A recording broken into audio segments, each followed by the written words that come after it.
টানা ছুটিতে বিনোদন কেন্দ্রে বাঁধ ভাঙা উচ্ছ্বাস। রংপুরের চিড়িয়াখানায় ঈদ আনন্দে মাতোয়ারা শিশুসহ সব বয়সীরা। নিরাপত্তায় তৎপর প্রশাসন। নির্বাচন কমিশনের শর্ত পূরণ করে নিবন্ধনের আবেদন করবেন সিপি, জানালেন আখতার হোসেন। ইশতেহারে গুরুত্ব পাবে ক্ষমতার ভারসাম্য ও জবাবদিহিতা। ভারতের পুশিন থামছে না। এবার দিনাজপুর ও ঠাকুরগাঁও সীমান্তে ২০ জনকে বাংলাদেশে ঠেলে দিল বিএসএফ, হেফাজতে নিল বিজিবি।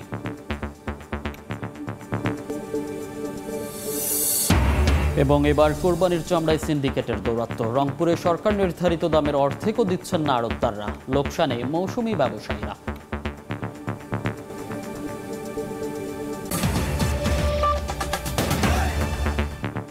আমন্ত্রণ সময় সংবাদের নিয়মিত আয়োজন। বিভাগীয় সময়ে থাকছি সপ্তাহের ৭ দিন ভিন্ন ভিন্ন বিভাগের সংবাদ নিয়ে। আজ থাকছে রংপুর বিভাগ, সঙ্গে আছি আমি মনির হোসাইন। টানা ছুটিতে বিনোদন কেন্দ্রে বাঁধ ভাঙা উচ্ছ্বাস। ঈদের চতুর্থ দিন রংপুর চিড়িয়াখানায় দর্শনার্থীদের ঢল।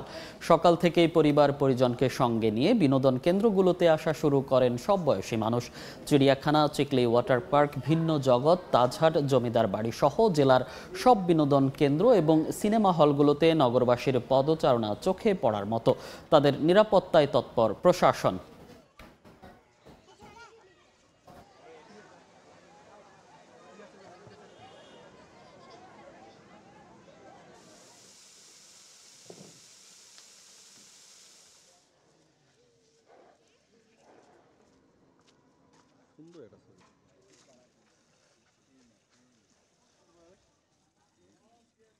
এখানে বিনোদনের জন্য আসছে, বাসা রংপুরেই, ঠিক আছে। তো এখন বিনোদনে আসছে, বাচ্চা কাচ্চা এখানে দেখতে চাচ্ছে যে বাবা চলো চিড়িয়াখানায় যাবো।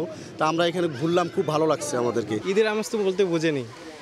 ঈদে এখন বাচ্চা কাচ্চা চিড়িয়াখানা আসছে, পশু পাখি দেখবে, দোলনা আছে দোলনা উঠবে, নানা ধরনের রাইডস আছে ওগুলোতে উঠবে। চিড়িয়াখানা ঘুরলাম, পুরা টুক দেখলাম, নৌকা উঠলাম, তো ট্রেনে আমার ছোটো বাইরে তুললাম, তো অনেক ভালোই লাগছে। অনেক আসলে আনন্দ লাগতেছে। আসলাম এখানে পরিবার নিয়ে, মোটামুটি ভালো জায়গাটা। আর এখানে আগে কখনো আসিনি আর কি। ঈদের চতুর্থ দিনে জমজমাট রংপুরের বিনোদন কেন্দ্রগুলো। এই মুহূর্তে রংপুর চিড়িয়াখানায় আছেন রিপোর্টার আব্দুর রশিদ জীবন। সরাসরি চলে যাচ্ছি তার কাছে। জীবন, ঈদের ছুটি প্রায় শেষের দিকে, তারপরে কিন্তু আমরা যেটা দেখছি যে ঈদের এই আনন্দকে ভাগাভাগি করে নিতে, ঈদের এই আনন্দকে উপভোগ করতে রংপুরের যারা নগরবাসী রয়েছেন তারা কিন্তু বাড়ির ছোট বাচ্চাদের নিয়ে, একই সাথে বয়স্কদের নিয়ে কিন্তু রংপুরের যে বিনোদন কেন্দ্রগুলো রয়েছে সেইগুলোতে কিন্তু তারা কিন্তু এই মুহূর্তে ভিড় করছেন। এবং এই মুহূর্তে আমরা আছি রংপুরের চিড়িয়াখানায়। আমরা যেটা দেখছি যে একেবারে পরিবারের ছোট সদস্যদের নিয়ে, পরিবার পরিজন নিয়ে আসলে এই ঈদে যারা নারীর টানে বাড়ি ফিরেছেন তারা কিন্তু এই চিড়িয়াখানায় ঘুরতে এসেছেন। এবং শুধু চিড়িয়াখানাই না, রংপুরের আশেপাশে যত বিনোদন কেন্দ্র রয়েছে, রংপুর চিড়িয়াখানা, শিশু পার্ক, চিকলি ওয়াটার পার্ক, ভিন্ন জগৎ, তাজহাট, জমিদার বাড়ি, যত ঐতিহাসিক স্থান রয়েছে সবগুলো পর্যটন কেন্দ্রেই কিন্তু আমরা যেটি দেখছি যে সাধারণ যারা দর্শনার্থী, রংপুর নগরবাসী, তারা কিন্তু আসলে ভিড় করছেন। এবং তারা যেটি বলছেন যে যেহেতু আসলে সহসাই তাদের ছুটি মেলে না, যেহেতু এই ঈদে তারা এসছেন, যে কারণে আসলে তারা বাড়ির ছোট্ট সদস্যদের নিয়ে তারা আসলে ঘুরে বেড়াচ্ছেন। এবং এই মুহূর্তে আমরা যেটি দেখছি যে রংপুর চিড়িয়াখানার ভিতরে একটি শিশু পার্ক রয়েছে। এখানে কিন্তু বিশেষ করে ছোটদের নিয়ে কিন্তু পরিবারের বড়রা কিন্তু এসেছেন, ছোটদের বিভিন্ন রাইডে তারা আসলে তুলছেন এবং ঈদের যে বিনোদন সেটি আসলে তাদেরকে উপভোগ করানোর চেষ্টা করছেন। এই মুহূর্তে রংপুর চিড়িয়াখানার ভিতরে যে শিশু পার্ক রয়েছে সেখানে আমরা রয়েছি। এখানে অনেকগুলো রাইড রয়েছে শিশুদের জন্য, নাগরদোলা রয়েছে, স্পিড বোট রয়েছে, মেরি গো রাউন্ড রয়েছে, ভূতের বাড়ি রয়েছে, বুলেট ট্রেন রয়েছে, অসংখ্য রাইড রয়েছে।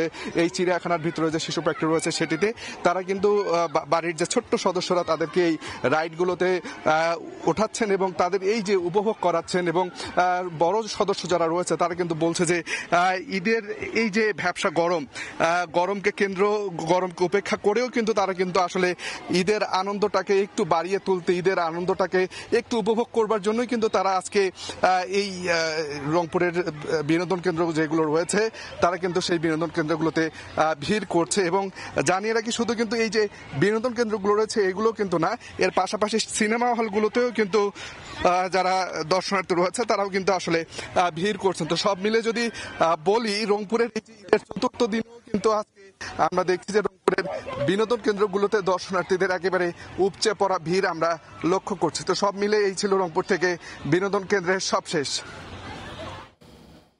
ঈদ উদযাপনের খবর জানতে সরাসরি যুক্ত ছিলাম রংপুর চিড়িয়াখানা থেকে। নির্বাচন কমিশনের বেঁধে দেয়া শর্ত পূরণ করেই রাজনৈতিক দল হিসেবে নিবন্ধনের আবেদন করবে এনসিপি। রংপুরে সময় সংবাদকে কথা জানান দলটির সদস্য সচিব আক্তার হোসেন। বলেন, ক্ষমতার ভারসাম্য, জবাবদিহিতা নিশ্চিত করা এবং ক্ষমতার বিকেন্দ্রীকরণকে গুরুত্ব দিয়েই ইশতেহার ঘোষণা করবে জাতীয় নাগরিক পার্টি। আব্দুর রশিদ জীবনের রিপোর্ট, ক্যামেরায় ছিলেন তারিকুল ইসলাম। এরই মধ্যে ঘোষণা করা হয়েছে জাতীয় নির্বাচনের সময়সীমা। তাই তো তৃণমূলে নিজেদের দল গোছাতে দম ফেলার ফুসরত নেই জাতীয় নাগরিক পার্টির। রংপুরে সময় সংবাদকে দেয়া একান্ত সাক্ষাৎকারে দলটির সদস্য সচিব আক্তার হোসেন জানান, জুলাইয়ের অভ্যুত্থানের প্রেক্ষাপটে বাংলাদেশের জনমানুষের আকাঙ্ক্ষা পূরণের লক্ষ্যেই রাজনৈতিকভাবে যাত্রা শুরু করেছে তার দল এনসিপি। দল হিসেবে নিবন্ধনের জন্য নির্বাচন কমিশনের বেঁধে দেওয়া সব শর্ত ইতোমধ্যে পূরণ করেছে জাতীয় নাগরিক পার্টি। যে সংখ্যক উপজেলা এবং জেলায় কমিটি হলে পরে নিবন্ধনের জন্য আবেদন করা যায়, আমরা ইতিমধ্যে সেটা সম্পূর্ণ করতে পেরেছি। আমরা আশাবাদী যে অল্প সময়ের মধ্যে আমরা নিবন্ধনের জন্য আমাদের ডকুমেন্টসগুলো আমরা সাবমিট করতে পারবো এবং একই সময়ে সারা দেশে আমাদের সদস্য সংগ্রহ কর্মসূচি চলছে। মানবিক মর্যাদা, সামাজিক সুবিচার বাস্তবায়নের লক্ষ্যে জবাবদিহিতা নিশ্চিত করা এবং ক্ষমতার বিকেন্দ্রীকরণকে গুরুত্ব দিয়েই ইশতেহার ঘোষণা করবে এনসিপি, জানান আক্তার হোসেন। জাতীয় নাগরিক পার্টির গঠনতন্ত্রের বিষয়ে আমরা একটা টিম করেছি। আমরা এক সাধারণ সভায় গঠনতন্ত্রের বিষয়ে কথা বলেছি, যেখানে অনেকগুলো বিষয়ে আমরা আমাদের বক্তব্য স্পষ্ট করব। একই সাথে দীর্ঘমেয়াদী যে লক্ষ্য, সেই লক্ষ্যকে মাথায় রেখে আমরা আমাদের ঘোষণাপত্র, আমাদের গঠনতন্ত্র এবং ইশতেহারের যে বিষয়গুলো আছে সেগুলোকে আমরা ঢেলে সাজাবো। গত মাস থেকে দেশের উত্তরাঞ্চল ও দক্ষিণাঞ্চলে দলের সাংগঠনিক গতিশীলতা বাড়াতে অলিগলি, পাড়া মহল্লায় গণসংযোগ, পথসভা ও লিফলেট বিতরণ করছে জাতীয় নাগরিক পার্টি। আব্দুর রশিদ জীবন, সময় সংবাদ, রংপুর। দিনাজপুর ও ঠাকুরগাঁও সীমান্ত দিয়ে ২০ জনকে পুশিন করেছে বিএসএফ। ভোরে দিনাজপুরের বিরলে এনায়েতপুর সীমান্ত দিয়ে ১৩ জনকে জোর করে বাংলাদেশে পাঠায় বিএসএফ। এ সময় বিজিবি টহলরত সদস্যরা তাদের আটক করে। আটককৃতরা বাংলাদেশি কিনা তা যাচাই বাছাই করা হচ্ছে বলে জানিয়েছে বিজিবি। এদের মধ্যে ২ জন নারী, ২ জন পুরুষ ও ৯ জন শিশু রয়েছে। এদিকে ঠাকুরগাঁওয়ের পীরগঞ্জ উপজেলার চান্দুরিয়া সীমান্ত দিয়ে শিশুসহ ৭ জনকে পুশিন করে বিএসএফ।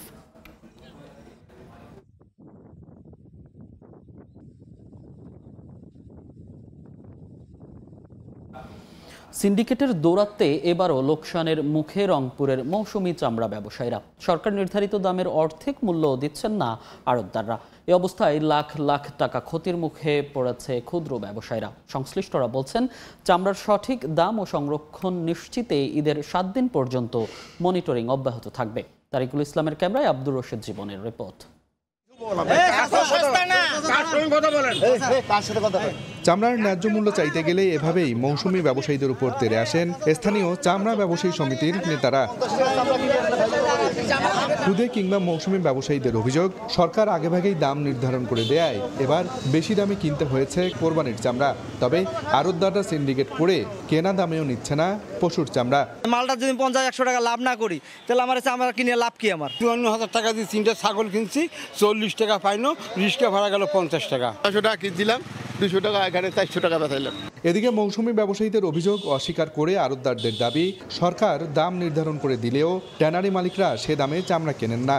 অন্যদিকে চামড়া সংরক্ষণে লবণের দাম বাড়ায় লোকসানের শঙ্কা করছেন তারাও। একটা চামড়ার লাগে ২০০ টাকা লবণ। এই রেটটা শুধু আম জনতার মাঝে থাকে যে হ্যাঁ এত দাম বললো, আপনারা কেন ৮০০-৯০০ টাকা বলেন। তবে সংশ্লিষ্টরা বলছেন, অতিরিক্ত লাভের আশায় দাম নিয়ে সংকট তৈরি করছে মধ্যস্বত্বভোগীরা। যারা কেনে তাদের মধ্যস্বত্বভোগী তো আছেই, এবং তাদের জন্য হয়তো তারা হয়তো এই মুনাফাটা পাওয়ার জন্য এই কাজটা করে। ঈদের ৭ দিন পর পর্যন্ত এই মনিটরিংটা থাকবে, যে দামের বিষয় এবং চামড়াটা সংরক্ষণের বিষয়। সরকার চামড়ার দাম নির্ধারণ করে দিলেও এবার রংপুরে প্রতি পিস গরুর চামড়া বিক্রি হচ্ছে ১০০ টাকা থেকে ৫০০ টাকায়, আর ছাগলের চামড়া বিক্রি হচ্ছে মাত্র ৫ থেকে ১০ টাকায়।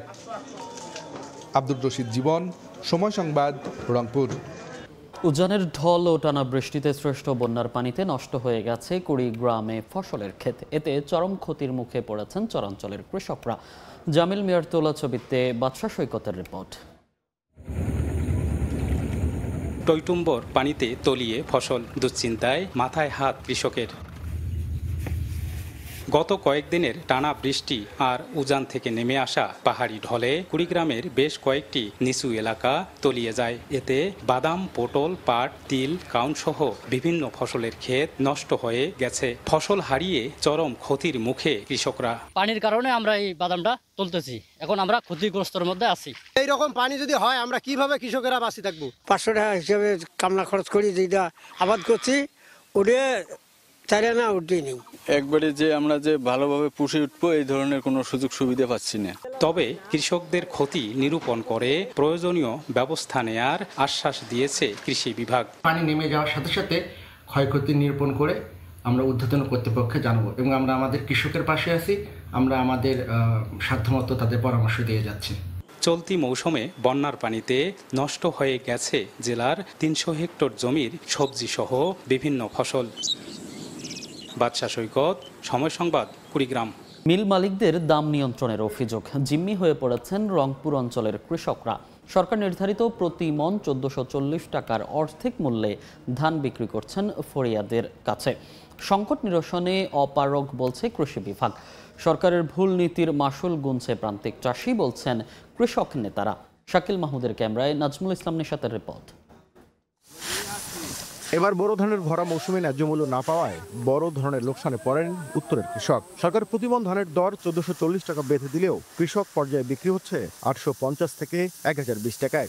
এক ধরনের ভূমি আবাদ করতে গেলে 20,000 টাকা খরচ হয়, আর আমরা ধান বেচে পাইছি 10 থেকে 15,000। কৃষকের বহু টাকা ভর্তুকি দেওয়া লাগে। ধানটা যে তুলিয়ে যে আমরা বেচবো সেরকম কোনো পরিস্থিতি নেই, ধানের দাম একেবারে খারাপ। বাজার ঘুরে দেখা গেল একটি শক্তিশালী সিন্ডিকেট নিয়ন্ত্রণ করে ধানের বাজার। কৃষকের কাছ থেকে ধান কেনে ফরিয়ারা, আর ধানের দাম নির্ধারণ করেন রাইস মিল মালিকরা। 1020 টাকা করে আমরা কিনি, আমাদেরকে 40 টাকা করে দেই। মেলালা যেটা রেট দেয় সেটা রেটে আমার কাছে মাল, আমাদের কাছে 20-30 টাকা কম বেশি করে আমরা মাল ধরি। কৃষি বিভাগ বলছে সরকারি দর কিংবা ন্যায্য মূল্যে কৃষকরা ধান বিক্রি করতে পারছে কিনা সেটি দেখভালের কোনো সুযোগ নেই।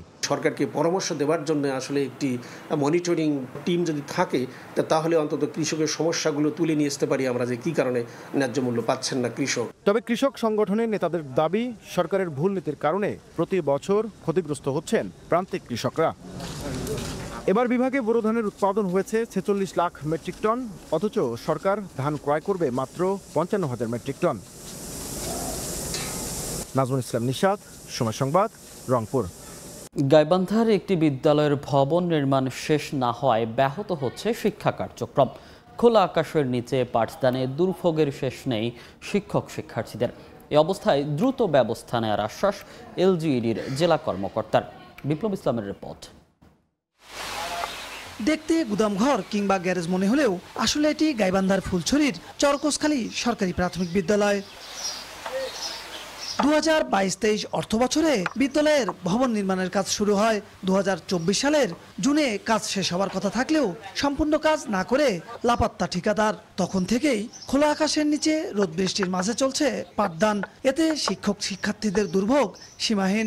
আমাদের বসতে সমস্যা হয়, কত সময় মাটিতে বসে ক্লাস করি আমরা। বৃষ্টি আসলে আমরা আমাদের বই খাতা ভিজে যায়, জানালা নাই, দরজা নাই, বেড়া নাই, যে জন্য আমরা ব্রেঞ্চ রাখলে সেই ব্রেঞ্চগুলো হারা যাচ্ছে। নিম্নমানের কাজ দেওয়া করার কারণে এই কাজ বন্ধ করে দেওয়া হচ্ছে। ভোগান্তির শেষ শুধু এখানেই নয়, বিদ্যালয় নির্মাণের যেটুকু কাজ হয়েছে তাতেও ব্যাপক অনিয়ম ও দুর্নীতির অভিযোগ উঠেছে। বিদ্যালয় কর্তৃপক্ষের অভিযোগ, গাঁথুনি ও মেঝেতে ইট খোয়ার বদলে দেয়া হয়েছে সিমেন্টের ঢালাই, আর টিনের চালাও নিম্নমানের। ছাত্রছাত্রীর বসার সমস্যা, উপরে থেকে পানি পড়ে, আবার যদি সাইড থেকে তুফান আসে তাহলে তো আরও রিস্ক হয়ে যায়। তো সব মিলিয়ে আমরা আসলে খুবই একটা সমস্যার মধ্যে পড়ে আছি। এই অবস্থায় ব্যবহৃত মালামাল পরিবর্তন করে দ্রুত কাজ শেষ করার আশ্বাস এলজিইডির। গাফিলতি, অনিয়ম এগুলোর কোনো সুযোগ নেই, যাতে বাচ্চারা সুষ্ঠু পরিবেশে, সুন্দর পরিবেশে পড়ালেখা করতে পারে, সেই জন্য আমরা প্রয়োজনীয় ব্যবস্থা গ্রহণ করব। ভবনটি নির্মাণে ব্যয় ধরা হয়েছিল 39,83,700 টাকা। বিপ্লব ইসলাম, সময় সংবাদ, গাইবান্ধা। পঞ্চগড়ে জনপ্রিয় হচ্ছে সুপারির চাষ। চলতি মৌসুমে ফলন কিছুটা কমলেও দাম বেড়েছে দ্বিগুণ। এতে খুশি চাষিরা। প্রায় 150 কোটি টাকা বাণিজ্যের আশা কৃষি বিভাগের। সোহাগ হায়দারের রিপোর্ট। পঞ্চগড়ের সবচেয়ে বড় সুপারির বাজার টুনিরহাটে সোমবার ও শুক্রবার চলে কেনাবেচা। প্রতি হাটেই 5 থেকে 6 কোটি টাকার সুপারি কেনাবেচা হয়। ভালো দাম পাওয়ায় খুশি বিক্রেতারা। এই অঞ্চলে বাড়ছে সুপারির চাষ। গতবারের চেয়ে এবার আমরা দামও পাইছি অনেক ভালো। 100 বিঘা সুপারি বাগানে আমার 5-600 কাউন সুপারি আসে, প্রায় 30 লাখ টাকা সুপারি ওই 100 বিঘা জমির মধ্যে আসে। অনেক জায়গা থেকে মানুষ আসে সুপারি কিনে ক্রয় বিক্রয় করে নিয়ে চলে যায়। এখান থেকে আপনার সারা বাংলাদেশের সুপারি যায়। গেল মৌসুমে প্রতি পণ বা 80 পিস সুপারি আকার ভেদে 150 থেকে 400 টাকায় বিক্রি হলেও এবার তা বেড়ে হয়েছে 250 থেকে 600 টাকা। আর প্রতি কাহন অর্থাৎ 1280 পিস সুপারি 2400 থেকে 6400 টাকায় বিক্রি হলেও বর্তমানে 4000 থেকে 9500 টাকায় বিক্রি হচ্ছে। কৃষি বিভাগ বলছে এ মৌসুমে জেলায় 652 হেক্টর জমিতে সুপারি হয়েছে। বাণিজ্য হতে পারে 150 কোটি টাকার। সুপারি চাষ করে চাষিরা তাদের দারিদ্রতা নির্মূল করছে, পাশাপাশি এই অঞ্চলের চাষিদের আর্থসামাজিক অবস্থার উন্নতি হচ্ছে। প্রতি বছরের ন্যায় এবছরও প্রচুর সুপারির ফলন হয়েছে, যার ফলশ্রুতিতে চাষিরা এই অঞ্চলে বেশ সুপারি বাগান করতেছেন। জেলার চাহিদা মিটিয়ে পঞ্চগড়ের সুপারি যাচ্ছে চট্টগ্রাম, সিলেট, নোয়াখালী, ফেনী সহ দেশের বিভিন্ন অঞ্চলে। সোহাগ হায়দার, সময় সংবাদ, পঞ্চগড়। বিভাগীয় সময়ের শীর্ষ সংবাদগুলো জানিয়ে দিচ্ছি আরেকবার। টানা ছুটিতে বিনোদন কেন্দ্রে বাঁধ ভাঙা উচ্ছ্বাস। রংপুরে চিড়িয়াখানায় ঈদ আনন্দে মাতোয়ারা শিশুসহ সব বয়সীরা, নিরাপত্তায় তৎপর প্রশাসন। নির্বাচন কমিশনের শর্ত পূরণ করে নিবন্ধনের আবেদন করবেন সিপি, জানালেন আখতার হোসেন। ইশতেহারে গুরুত্ব পাবে ক্ষমতার ভারসাম্য ও জবাবদিহিতা। এবং ভারতের পুশিন থামছে না। এবার দিনাজপুর ও ঠাকুরগাঁও সীমান্তে 20 জনকে বাংলাদেশে ঠেলে দিল বিএসএফ, হেফাজতে নিল বিজিবি।